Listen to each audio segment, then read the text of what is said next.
আওয়ামী মুজিবের বাচ্চাটা এসব শিল্পী কর্মীদেরকে দেশ থেকে বের করে দিয়ে ভারতে পাঠিয়ে দিতে হবে। বৈষম্য বিরোধী ছাত্র আন্দোলনের নেপথ্যে হাসনাত আব্দুল্লাহর জীবনী।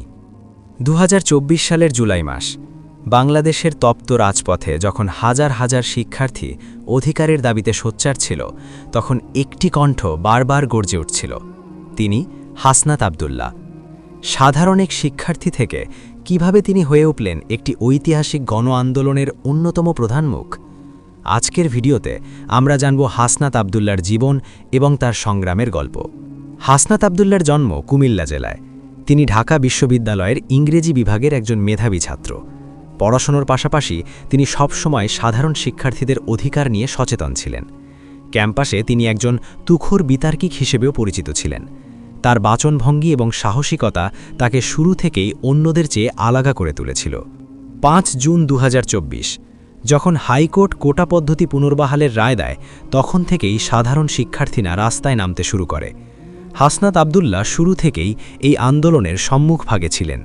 বৈষম্য বিরোধী ছাত্র আন্দোলন যখন গঠিত হয়, তখন তিনি অন্যতম প্রধান সমন্বয়ক হিসেবে দায়িত্ব পালন করেন।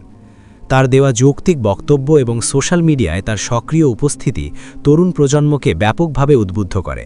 বিশেষ করে ডিবি কার্যালয়ে যখন তাকে সহ অন্য সমন্বয়কদের আটকে রাখা হয়েছিল, সেই সময়কার পরিস্থিতি পুরো দেশকে নাড়িয়ে দিয়েছিল। আন্দোলন চলাকালীন তাকে নানা প্রতিকূলতার সম্মুখীন হতে হয়েছে।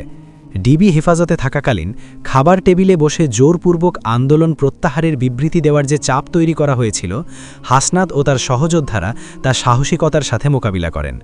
কারাগার থেকে মুক্তি পাওয়ার পর তিনি আরও দ্বিগুণ উৎসাহে রাজপথে ফিরে আসেন এবং ৫ই অগাস্টের চূড়ান্ত বিজয় না আসা পর্যন্ত হাল ছাড়েননি। গণ অভ্যুত্থান পরবর্তী সময়ে হাসনাত আব্দুল্লাহ এখন রাষ্ট্র সংস্কার এবং শিক্ষার্থীদের দাবি নিয়ে কাজ করে যাচ্ছেন। তিনি বিশ্বাস করেন, কেবল ক্ষমতা পরিবর্তন নয়, বরং একটি বৈষম্যহীন নতুন বাংলাদেশ গড়াই তাদের মূল লক্ষ্য। তার স্পষ্টভাষিতা এবং সোজাসাপটা কথা বলার ধরন তাকে বর্তমান প্রজন্মের কাছে এক আইকনে পরিণত করেছে। হাসনাত আব্দুল্লাহর গল্পটি কেবল একজন ব্যক্তির নয়, এটি হাজারো ছাত্রের সাহসের গল্প। আপনার দৃষ্টিতে হাসনাত আব্দুল্লাহর সবচেয়ে শক্তিশালী দিক কোনটি? কমেন্ট করে আমাদের জানান।